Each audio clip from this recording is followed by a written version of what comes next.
Segundo lang ang binilang ng sabayan ni Michael Cataroha ang pagdaan ng sasakyan, sabay dali-daling lumusot sa ilalim ng garbage truck para makatakas sa maximum security compound ng Bilibid. Mismong si Cataroha nagpakita kung paano siya nagkasya sa ilalim ng truck at nanatili roon hanggang makalabas ng kulungan ang sasakyan. Ito ang bersyong inilahad ni Cataroha sa pagdinig ng Senado ukol sa kanyang pagpuga nitong Hulyo. Pero si Senador Francis Tolentino, napansin na may CCTV naman sa paligid kung saan nakaparada ang truck.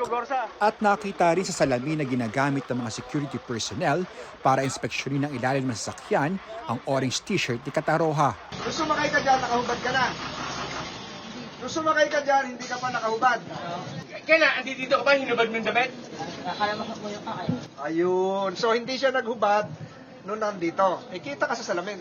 Lumalabas na hindi totoo ang naunang salaysay ni Cataroha sa pulis na ginaya nito ang pantatak sa mga dumadalaw at sumabay lang sa galaw ng maraming tao sa pagtakas. Hindi rin totoo na nilakad nito ang alabang paedsa hanggang makarating sa Cainta.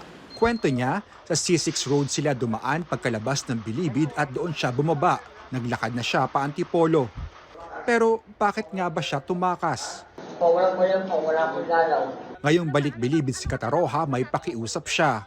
Parang po, kung yun po kailangan malit sa maximum, kinakabahan po ko, pag-ulit po wala maximum. Kahit tumakas ka, poproteksyonan kita. Kaya sabi ko lang, mag-cooperate ka sa investigation. Huwag mo kaming lituhin.